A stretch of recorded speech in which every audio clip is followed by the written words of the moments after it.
So, yang and yin go together. But, through not seeing this, the whole of our life is, as I said, geared to the thought that we might be able to make the yang side win. And so, in every sort of human enterprise, we are trying to have white without black. And this connects with what I was trying to get across this afternoon. When you talk about improving the world, you are meaning presumably that you want it more white than black, or whichever one you call the good one. Maybe you think the black is the good. That's all right, it makes sense, it makes the slightest difference. You know, which side are you going to take in the game of chess, the black or the white? Doesn't make much difference, except white gets first move.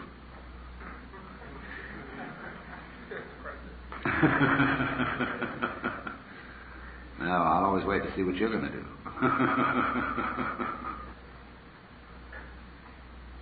We think, could we get rid of the other one? Now, as you know, in all matters of practical living, it never works. You think now, I've been miserable all this time because I haven't had enough money. I never know whether I can make the payments on the car. I never know whether, there's going to be sickness. And if only I had a little more money, I'd really feel great. So you get it. And in the transition from one stage to the other, whoops, you feel very elated. Of course you feel elated, you're going up. $5,000 a year, say. It makes a difference. When you've gone up, then of course you're on a level again. And no longer do you have to worry about making the payments. But you get a new worry. Supposing I get sick and die of it. Supposing someone robs me, takes it away from me, and worry about that. You say, oh, I'd feel so much happier if I had a medical examination. As you go to a fancy doctor. He says, I can't find anything wrong with you. But then always there might be burglars, so you get an alarm system and new locks, and finally you go to the Homes Patrol and get a private guard to watch you, and that makes you feel better for a while, except then it begins to nag you. See, if I have that Homes Patrol man out there, they'll know I've got something. Maybe I better have two men on the job. So, it grows. You worry. Because you found out that you didn't get yang without yin. You got a new yang, a bigger yang, instead of the former little one you had, but you got a big yin with it. It's no joke getting rich. It implies a great deal of responsibility, and you've got more to worry about. Don't envy rich people. It's a great mistake. Don't envy anyone. So, in the same way, Zhuangzi puts it thus, he's Lao Tzu's successor. People who speak of having good government without its correlative, misrule, or right without its correlative, wrong, do not understand the basic principles of the universe.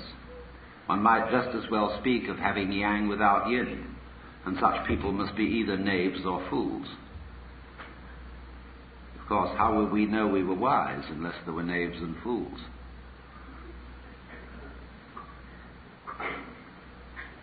But here it is, you see. You cannot beat the game. You can have the temporary illusion of winning. But by compensation, you will ever so often have the temporary illusion of losing. When you go down a step, from yang to yin, you'll feel, I've lost something. When you go up a step from yin to yang, you'll feel I've gained something. How would you know gain without loss? How could you have the sensation of more unless in relation to the sensation less? For sensation is simply awareness of contrast. That's what life is.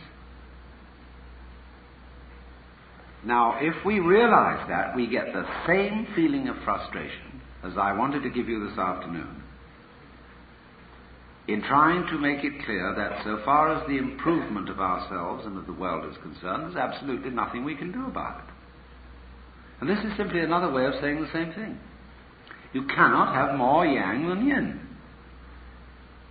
You cannot play a game which is win and no lose, or a game in which everyone wins. You're stuck with it. Now, in just the same way, if we recognize that, applying yang and yin to all the possible situations of life, we get this awful feeling of, so what's the use? I mean, what do you expect me to do? Jump into the river and drown? Now, wait a minute. Why, at that point, do we get the feeling of, oh, what's the use? Simply because we've found that our favorite game won't work. And we think that is the only thing for which there is any use, is the game in which white must win. But why not change them around? Isn't that a good game? Because you go boing, boing, boing, boing, boing, boing, boing, boing, like this. Goes in and out. It's the undulation of a wave, the crest and the trough. You can go on every kid likes a roller coaster ride. You go,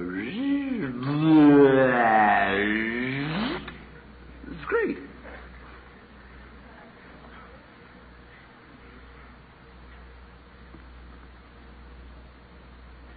So having both is the game.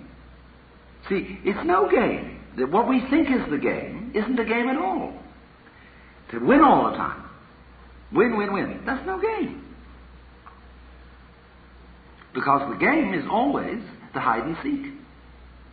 Now you see it, now you don't. The game is the story in which the villain might win. And the whole idea of drama is to make it seem to the audience that the villain absolutely must win. There's no way out, and then suddenly, for whom the secret thing is revealed and the hero wins. Or if you want a good cry, to have a tragedy and the villain wins. But don't you see, there is no vitality unless there's that negative element. The villain, the devil, the nothing, the death, the out. You've lost. Finish. Bye-bye. Quits. See, if that's not there, then the other one isn't there. And you're always winning.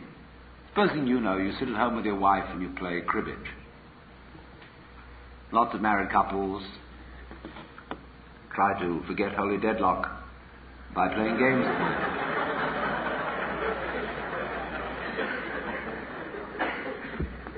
And if one partner, be it wife or husband, always wins at cribbage, the game ceases to be of interest. Because every good player likes a sprightly opponent who sometimes wins. Wins just a little bit less than me, mind you, but wins a great deal of the time. Yes, it's okay. See, just a little bit. No. So, if you don't have the unknown space, death, darkness, negative, you don't have the light. So the art of life consists rather in something else than trying to make white win. You needn't sit down and weep because somebody tells you you can't make white win all the time, forever and always, so that black doesn't exist. Because black, by its very nature, is darkness and it doesn't exist. You're trying to make it not exist. It's irrelevant. The very fact that it doesn't exist is its power. Non-existence is the necessary condition for existence. Just like you have to have a front before you can have a back. Or a back before you can have a front. They come into being together. So do existence and non-existence. So what are you afraid of? In trying to get rid of nothing, which is already gotten rid of.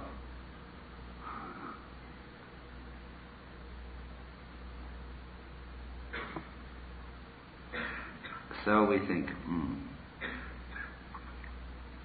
But surely this is rather monotonous. It goes up and down, up and down, up and down, seesaw, life, death, life, death, life, death, or birth, death, birth, death, birth, death. Isn't there some way of, must we play this game? It's like the game of one-upmanship I showed you earlier this afternoon. You can't get out of it. They're always playing it. And if you say, I won't play, it means I've got a more interesting game than yours. Which is just the same game all over again. Would there be a way somehow to transcend black and white? So we've got black and we've got white. That makes it even. But isn't there something else? Couldn't there be a tertium quid? A new possibility? So that we could have a 3 basis instead of a 2 basis. And somebody comes up and says, all right, you're black and white, A and B. You constitute the 2 ends of the base of a triangle, and I'm the apex. How about that? We'll say, that's odd. Of course it's odd, because the first 2 were even.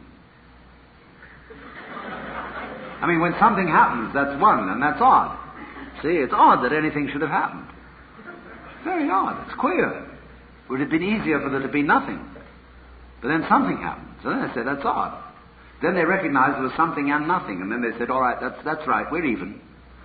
So this third fellow comes along and says, now, what about it? And they say, you're odd. Oh, wait a minute. You stand over against us. So that makes 2. We're even, and you're odd. All right, so that makes 2 out of 3. 3 equals 2. Because we're together, we 2. We recognize that we're black and white. You can't have one without the other, so we're together. And you say you want to be different, okay? That makes black and white different from whatever you say you are, so we got the new yang and yin. You can't get out of it. Make 4, and it's the same all over again. Make 5, it's the same all over again. This was how Leibniz reasoned, an arithmetic that could represent any number using merely 0 and 1. Say, damn it. Can't we get out of this? Hey, what would it be if you were allowed 5 minutes with God, and you're allowed to ask one question? What do you want to know? Because you know, you thought this over now. You know about the opposites, about the yang and the yin. And you know you can't ask God and say, hey, Big Daddy, will you give me a tip to beat the game? It won't work. And what shall I ask God? So you can think of all the things you might ask for. You know, an electric guitar and $1 million. And you know that wouldn't be the answer, because that would be yang. There'd be a big yin along with it somewhere. I don't know what to ask. So you go in and say, God, beyond positive and negative, what is reality? And God says, my child, your question has no meaning. Oh dear, you thought, there it's gone, my one chance lost. You think, you get a friend of yours and say, hey, look, you go in.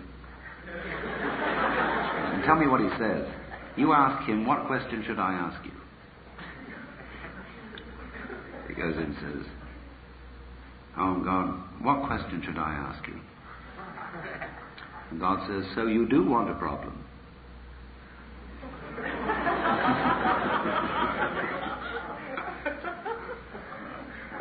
Well, you've got one. You thought it up. You wanted a game in which white only wins.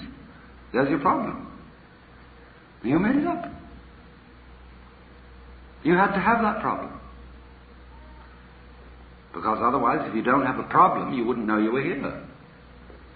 It's like, you can't be yourself without something you call other. How will you know you are you unless somebody else is somebody else altogether? In other words, the sensation of I here, living, sensitive, alive, peeking out, beady-eyed out of my skin, entirely is with reference to something over there, which isn't me.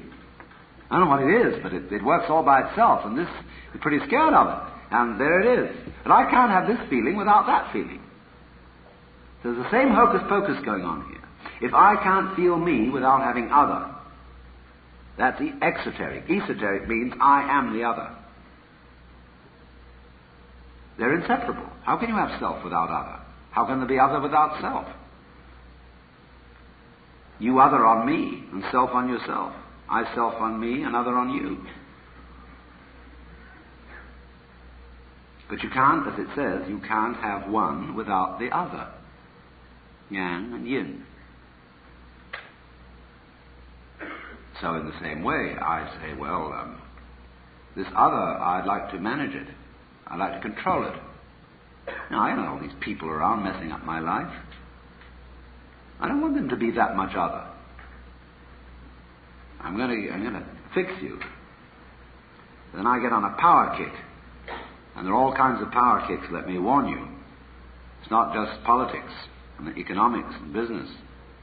The worst power kicks are spiritual. Like astrology. You'd like to know the future? Would you really? It's a power kick to know the future so that you can control it. No surprise. If you know the future, it's already past. But if you want to know something and to have knowledge, then there must be the unknown. Just as if you want self, you must have other. So the future is always the unknown. The past is the known. And what we witness as our present is the magical appearance of the known from the unknown. You know what's going to happen the next second. I mean, there might be another big earthquake right underneath us. Any minute now.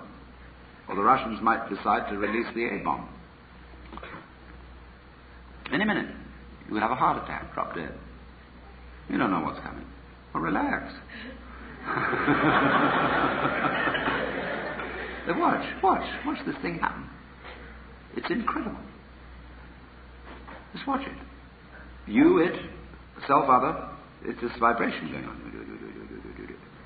But you think also now, wait a minute, self and other, that means voluntary versus involuntary. What I do and what happens to me. Now, what do I do? Well, I walk, I think, I talk, I move my hands. I can be nice to you or nasty to you. I would regard both as my doing. But what about my blood circulation? I normally think that happens to me. I mean, if my heart would stop, I wouldn't say I'd done it.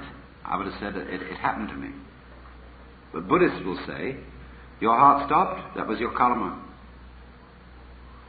And karma means nothing else except doing. It's your doing that your heart stopped. You know, that doesn't mean, don't take it literally in a superstitious way that because you spat in someone's face in a past life, you're having heart failure as a punishment for it this time around. The universe is not geared to be a kind of judicial system. I mean, a lot of priests figure it that way in order to frighten people. But karma means simply, if you die in a plane crash or have a heart attack, it's your doing. But that simply means you've got to rethink what you mean by doing.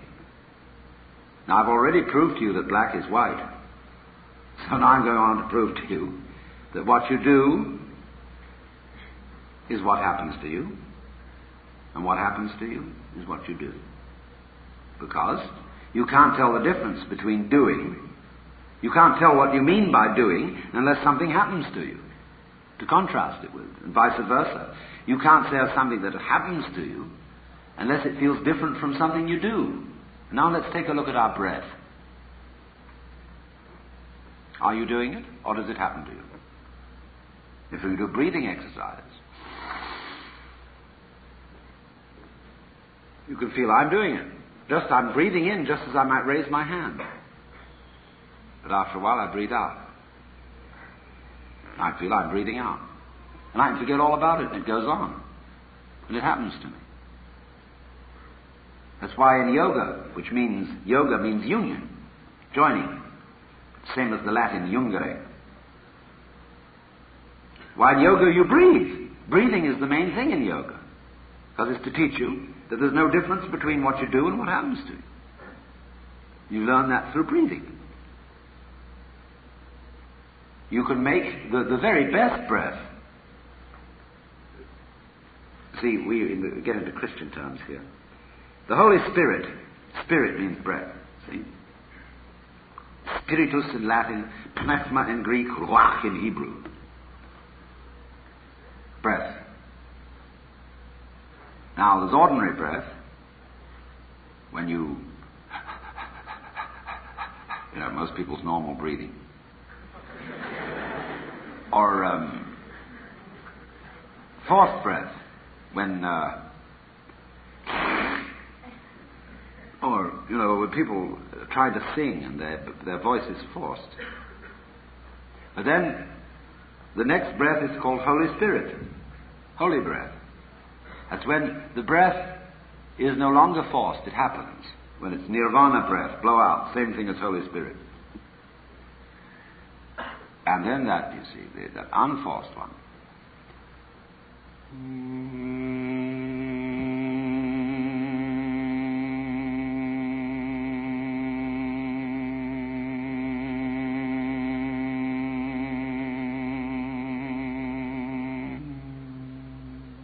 Go on and on. So, that's why when monks chant, or devotees of any kind chant, they have the idea that I am a flute, and the breath, the prana, the spiritus of the divine flows through it. It's what chanting's all about.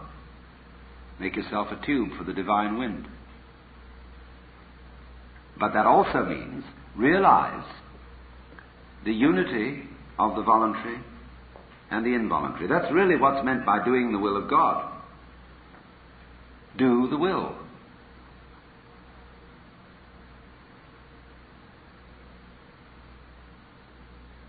It's one reason why we get confused in English as to whether we mean will or whether we mean shall. I will drown and no one shall save me. So, think, behind what you call voluntary, you decide. Having reviewed the evidence, I have decided it would be best to buy this brand of detergent. Made a decision. How did you make a decision?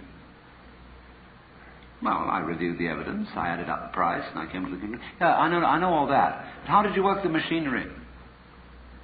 The computer in your head. You pushed all these buttons, but what's underneath the buttons? Oh, I don't know, I never looked. So you see that involuntary growth, called the brain, underlies your voluntary decision. Because when you decide, you don't first decide to decide, and decide to decide to decide.